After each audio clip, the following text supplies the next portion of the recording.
tadi di dalam seperti apa? Ada hal-hal yang disepakati mungkin apa saja? Ya, jadi hari ini kita menghadiri, kita diundang untuk rapat dengar pendapat umum dengan DPR RI di Badan Legislasi, di mana kita hari ini kita menyampaikan usulannya, kita menyampaikan pendapat kita tentang bagaimana seharusnya Undang-Undang Cipta ini yang menurut usulan kami lebih bisa berkeadilan, yang bisa membuat sejahtera buat para pencipta lagu.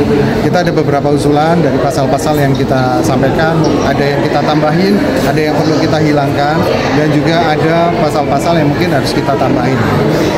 Tapi kalau dari aksi ada poin-poin, mungkin boleh disebutkan poin-poin yang tadi disarankan? Poin-poin yang utama adalah bahwa di pasal 9 ya, bahwa memang untuk menggunakan karya dalam sebuah pertunjukan atau dalam penggunaan karya, entah itu pertunjukan, entah itu pengumuman dan segala macam, memang harus ada izin. Nah, kalau di dalam konteks kita kan adalah pertunjukan musik atau konser.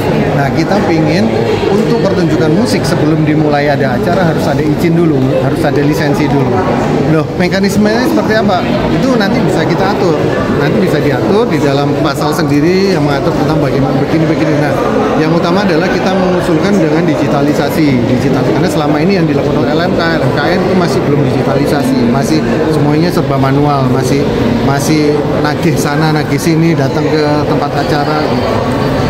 Oke, mungkin tadi juga disebutkan sama Kang Ariel, katanya ada beberapa poin yang akhirnya visi dan aksi sejalan, mungkin boleh diceritakan yang soal penyanyi gitu ya.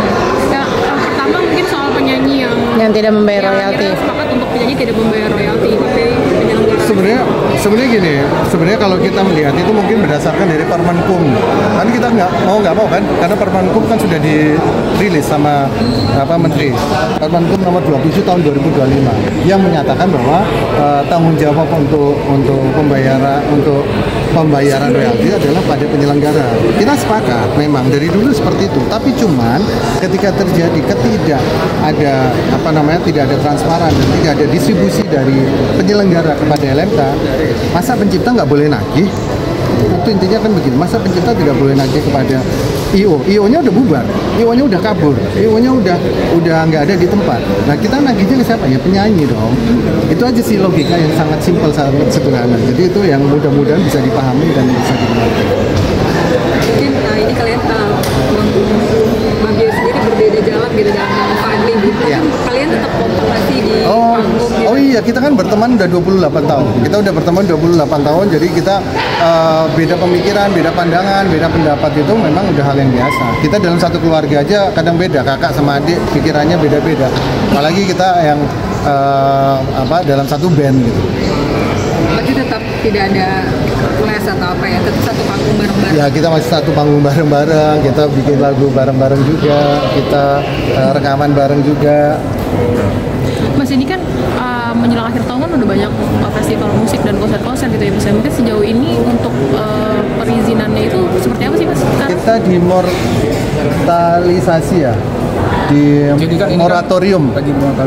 Artinya di freeze. Ya, selama transisi ini kan kemarin Menteri Hukum juga sudah menegaskan di audiensi dengan seluruh stakeholder bahwa kita lagi masa transisi, jadi ada penertiban dan pembersihan dari RMK. Jadi RMK itu di freeze semua, tidak boleh menari, dan seluruh dananya dan data dari pencipta itu diserahkan ke RMK. Nah, itu lagi proses tuh. Dari semua RMK yang ada jumlah 17 itu baru satu yang memenuhi syarat. Nah, jadi setelah memenuhi syarat, kata menurut Menteri, artinya royaltinya dibayar. Nah, artinya penarikan royalti sekarang menjadi satu pintu di RMKN. Berarti termasuk acara-acara di akhir tahun yang pertunjukan musik itu akhirnya nanti melalui RMKN itu semua tuh. Dan kelihatannya RMKN juga sudah menyiapkan platform digital untuk pendaftaran dari izin dari lisensi dan pembayaran royalti dari pertunjukan musik itu. Nanti kita lihat hasilnya seperti apa. Saya juga lagi memantau dan melihat apakah kinerjanya dari platform yang digadang-gadang ini bisa menjadi solusi itu akan bekerja dengan baik atau tidak gitu kan. Kita belum tahu, tapi kita kasih kesempatan lah. Berarti melihat perubahan LMKN yang semakin digital kini makin memperbaiki perizinan gitu ya Bang? Ya, karena aksi juga dari awal kita mendorong untuk digitalisasi. Jadi apapun proses digitalisasi untuk kebaikan tata kelola royalti ya kita dukung. Nah, cuman masalahnya kan pelaksanaannya benar apa enggak, pelaksanaannya sesuai apa enggak, apakah bisa meningkatkan kesejahteraan pencipta lagu dalam hal arti meningkatkan jumlah penarikan royaltinya, atau yang tadinya dari pertunjukan musik itu tidak ada dapat sekarang dia dapat. Nah, itu kita lagi menunggu kinerjanya. Dan Mas Vicky, satu lagi Mas, ini sebenarnya di luar dari ini yang lagi rame sekarang kan ada musisi, ada pencipta lagu yang bikin lagu pakai AI dan dijadikan buron, katanya lagu-lagunya itu bisa menghasilkan miliaran. Itu seperti apa? Sebenarnya bukan salah AI-nya, karena AI itu disediakan hanya sebagai tools seperti main musik, ada gitar, itu gitar itu kan tools, dia memainkan skillnya. Jadi AI juga dia harus memiliki skill untuk menggunakan AI itu tidak semua orang bisa. Nah, masalahnya dari kasus hukum itu bukan masalah AI-nya, tapi perjanjian antara si pencipta lagu dengan si penggunanya lagu itu tersebut. Di perjanjian itu kalau nggak salah ada 40 lagu atau berapa puluh lagu tuh yang harus disiapkan oleh si pencipta lagu itu original. Nah, itu terus katanya ada pertanggungjawaban juga harus memainkan. Nah, itu akhirnya tidak one prestasi jadi jatuhnya. Jadi itu sebenarnya kasus hukum one prestasi, bukan salah AI-nya. Jadi kalau dia jujur, ini saya lagu pakai AI semua, ya sebenarnya belum ada hukumnya tuh.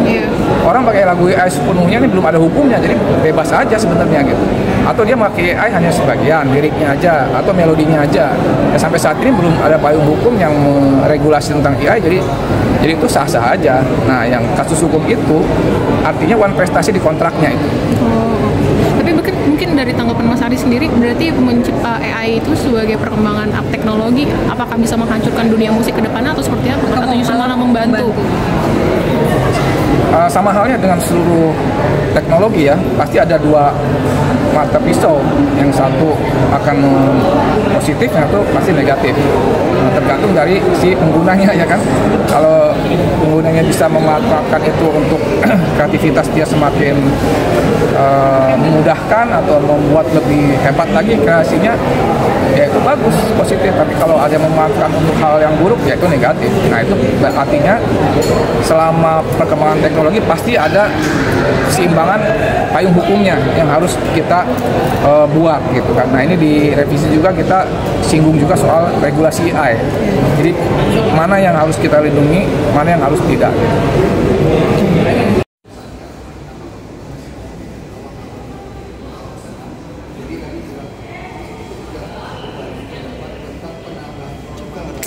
Ada bias, ini sih sekarang nggak masih.